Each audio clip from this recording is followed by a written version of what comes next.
Hi, it's 1T, and in this video I'll be going over section 3.5, which deals with equivalent statements and variation of conditional statements. So equivalent compound statements are made up of the same simple statements and have the same truth values for all truth or true-false combinations of the compound statements. If a compound statement is true, then its equivalent statement must also be true. So in example 1, we're going to show that P implies Q and not P or Q are equivalent. And so this is how we do that. So first of all, we know that P implies Q, or if P then Q, is only false in the true-false case, where P is true and F is false. In the other three cases, this statement is true. Now we're going to find not P or Q, so we need to first find not P. Well, not P will have the opposite truth values of the P column, so it'll be false, false, true, true. So P, not P or Q, let's see, that would be these two columns here. So I'm going to do a little OR symbol here. So I'm working with these two columns here. It doesn't matter which one's first. Notice Q is first and then not P, but the order is not important with an OR statement. What is important is an OR statement is usually true. It's only false when both statements are false. And so it looks like this is the only time when both statements are false. So in the other cases, at least one of them is true, or both, and so these are all true statements. So, oops, let me get a marker. We want to know if P implies Q and not P or Q are equivalent. We'll look at the truth values in the last column here. Notice they're exactly the same. So we would say yes, P implies Q is equivalent.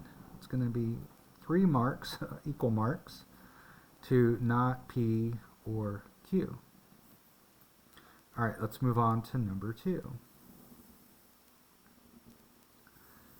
Use what you learned in example 1 to write a statement that is equivalent to, if a number is even, then it is divisible by 2.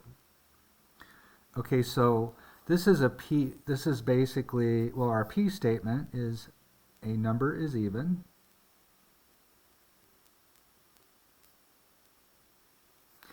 And our Q statement, a number is divisible by 2.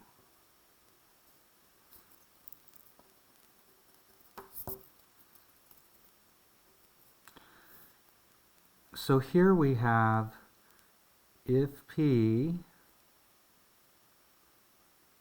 actually I just want to write P implies Q. Now we know that that's equivalent to not P or Q.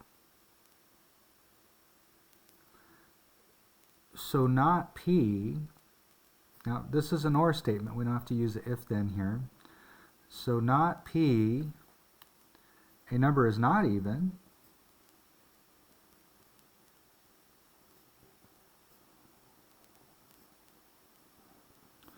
or Q, a number is divisible by 2.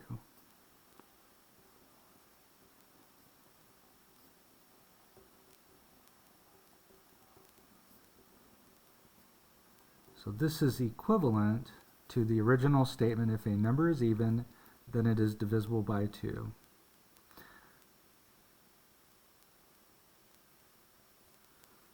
I'm just checking this. Okay, let's move on to number 3. Construct a truth table to see if P or not Q and not P implies not Q are equivalent. All right, so let's go ahead and go through the table. So not Q will have the opposite truth values of Q. So it's going to be false, true, false, true. P or not Q, let's see, that would be this column here and this column here. So we're just looking at these two here. We know an OR statement is usually true. It's only false when both statements are false. So again, it's P and not Q. And notice they're both false right here. And so we'll have true in the other three cases. Okay, so now not P will have the opposite truth values of the P column. So this will be false, false, true, true. So not P implies not Q. Now we could draw an arrow that goes backwards to not Q here, but when it comes to if-then statements, I like to put them in order. So I'm just going to do this, and I'm going to put not Q right here, or the truth values for not Q. So that was false, true, false, and true. So I want to know if not P implies not Q is true or false, and we know it's only going to be a false statement when we get true false. So the first statement being true and the second false, so this is the one that'll be false. And it looks like we don't have any other true falses, and so these are all going to be true. Now we're supposed to determine if this statement is equivalent to this statement here, and you can see we have the exact same truth values, and so yes, P or not Q is equivalent to not P implies not Q. All right, let's move on to the next page.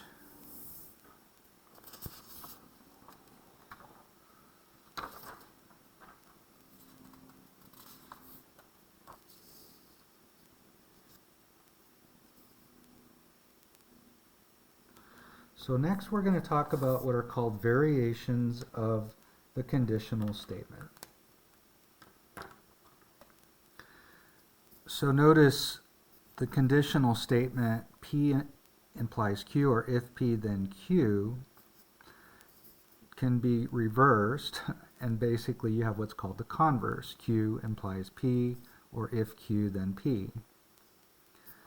Now the inverse has the same order as the conditional statement, but instead of if P then Q, you have if not P then not Q. So that's called the inverse. And then finally, you have not Q implies not P. So going back to the original conditional statement, if not Q, or I should say if not Q, then not P. All right, so let's go ahead and see how this works. So the conditional statement here, P implies Q, or if P then Q, would be if you live in Dallas,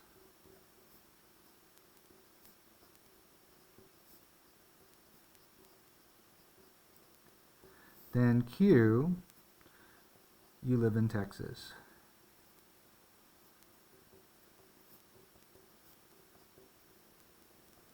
If you live in Dallas, then you live in Texas. Okay, so that's our P implies Q, or if P, then Q. The converse, we just switch the order. If you live in Texas, if you live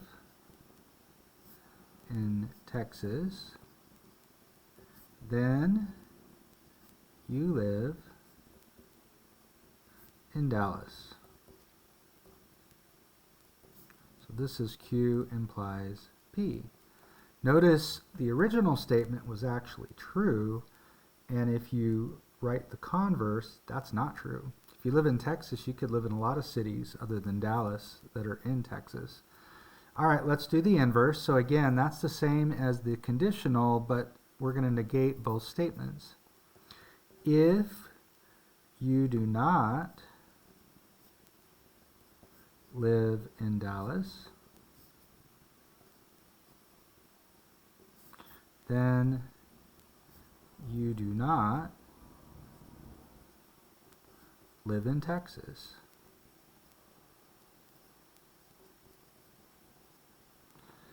So that's not P implies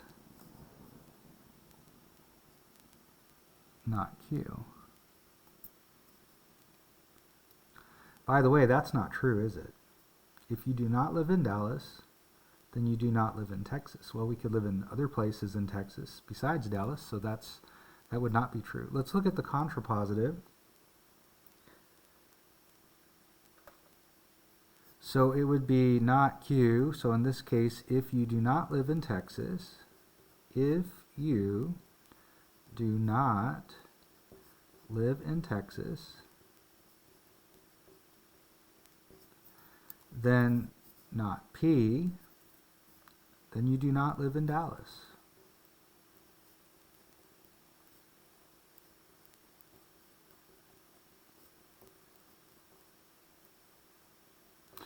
And notice that is true. If you don't live in Texas, you can't live in Dallas because Dallas is in Texas. All right, so I want to make a comment here.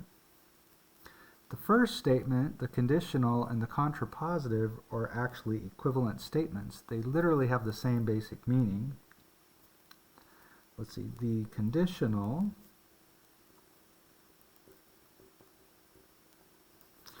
and, whoa, how about put a D in there? The conditional and the contrapositive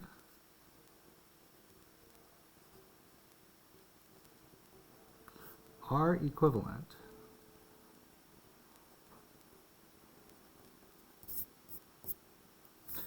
Now I could actually do the same thing with the converse and the inverse. In other words, the converse and the inverse are equivalent. And you can see that, you know, P implies Q, not Q implies not P. Here you have Q implies P, not P implies not Q. So it's set up the same way. All right, let's go to example 5. Write the converse, inverse, and contrapositive for the following statements. All right, so I would encourage you to do these and then check the video and just make sure you did it right. So see how you did on this first one. So if there is an ice storm, that's my statement P, then the streets are dangerous. That's my statement Q. And so this is what we have, if P then Q. That's our conditional statement. So the converse will be in the reverse order. If the streets are dangerous,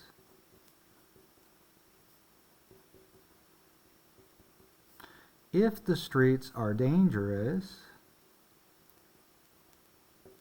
then there is an ice storm.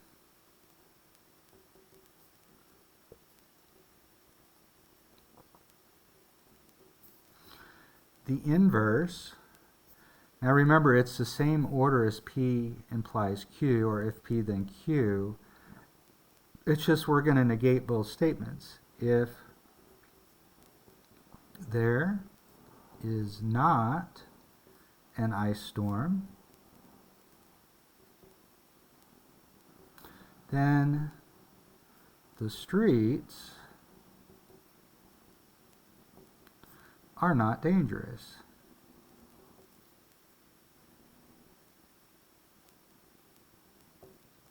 If there is not an ice storm, then the streets are not dangerous. Well, there's certainly other things that could cause the streets to be dangerous, so that doesn't look to be a true statement. Finally, let's do our contrapositive. So we're going to say if not Q, or if the streets are not dangerous, if the streets are not dangerous,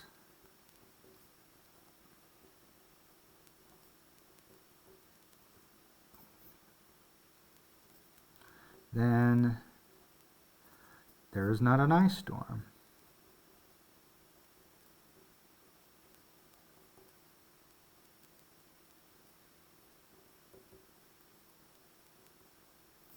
There is not an ice storm. So notice the original was true, and so is the contrapositive. If there's an ice storm, then the streets are dangerous. I think we can probably agree about that. Anybody who's driven on ice knows that. If the streets are not dangerous, then there is not an ice storm. Because if there were an ice storm, the streets would be dangerous. All right. So you'll do the same thing for statement B. If the music is loud, then I cannot hear you. Now notice this time our Q statement is a not statement, so we have to be careful about that. All right, so our converse, we're just going to switch the order. If I cannot hear you.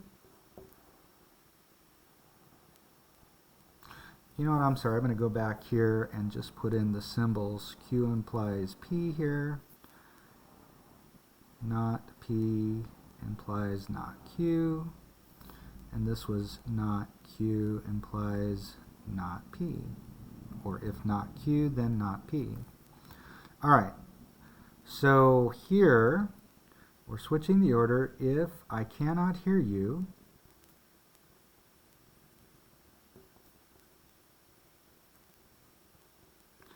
then the music is loud.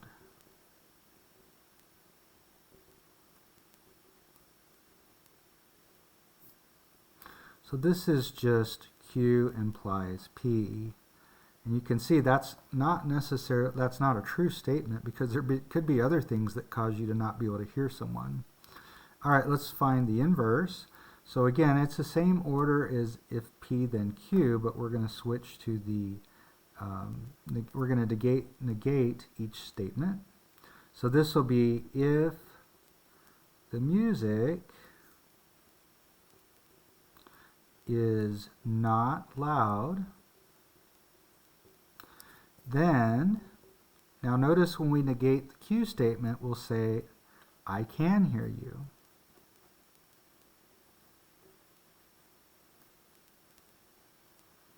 So again, this is not P implies not Q.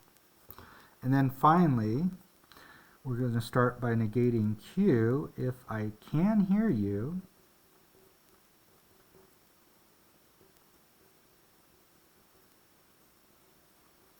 then, and I'll negate statement P, the music is not loud.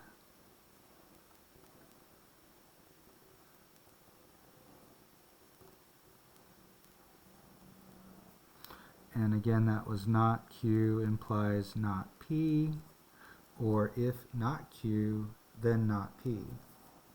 Whoops, I'm sorry, I got off the grid there. So you can check those answers. All right, let's move on. I think we have one more of these, and then we'll do this one last problem.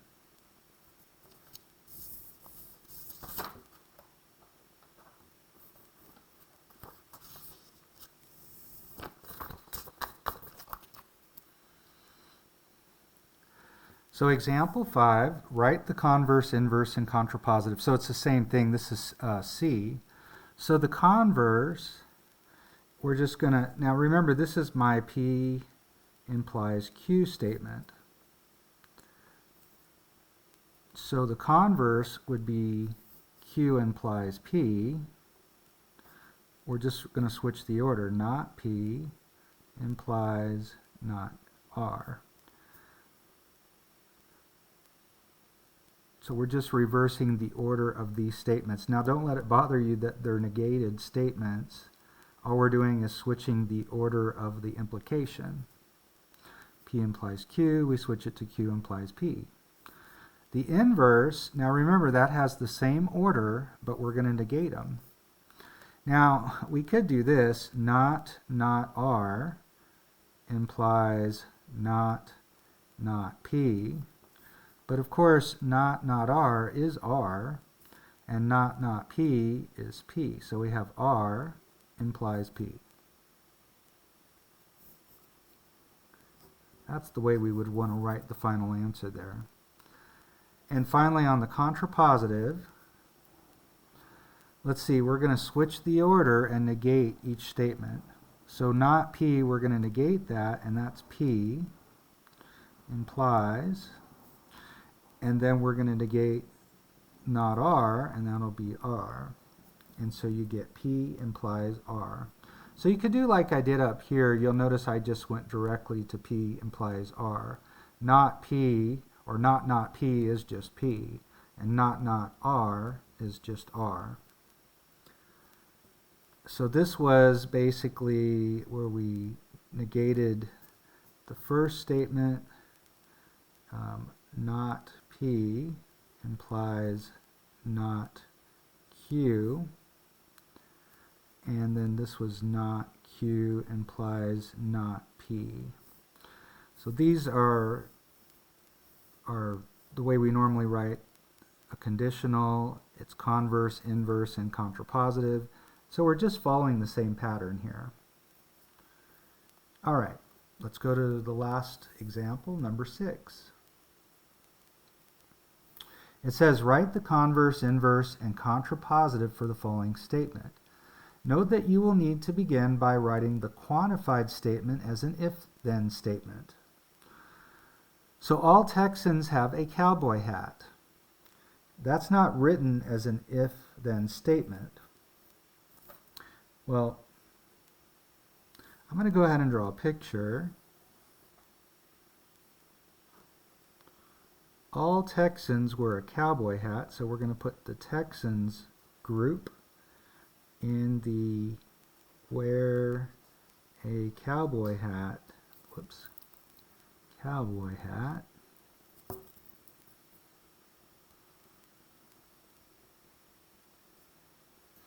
In the cowboy hat group. So this is a picture of all Texans wear a cowboy hat. So how would we write that as an if-then statement? Well, if all Texans wear a cowboy hat, if you're a Texan, if you are a Texan, then guess what? You wear a cowboy hat. Because all Texans wear a cowboy hat.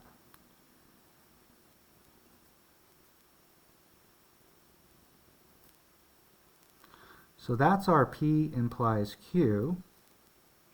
And so again, I would encourage you to do the other 3 and just check your answers on the video. All right, so the converse is going to be Q implies P. So we'll just switch the order. If you wear a cowboy hat,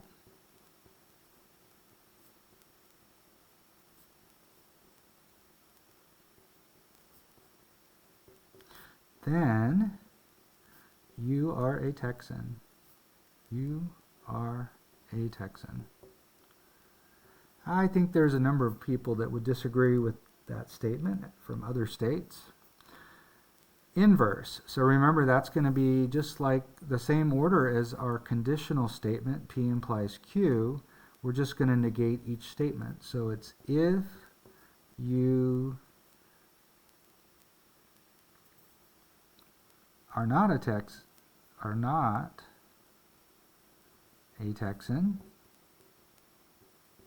then you do not wear a cowboy hat.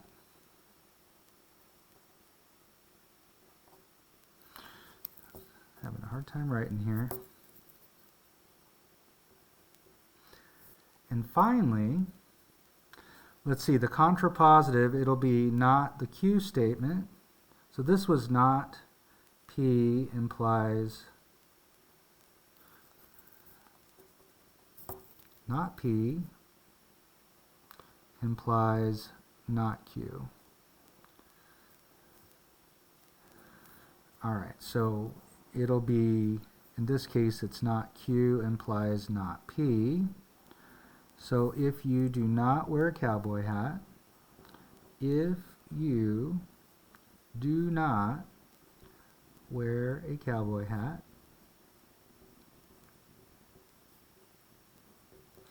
Then, and we'll negate the first statement, you are not a Texan.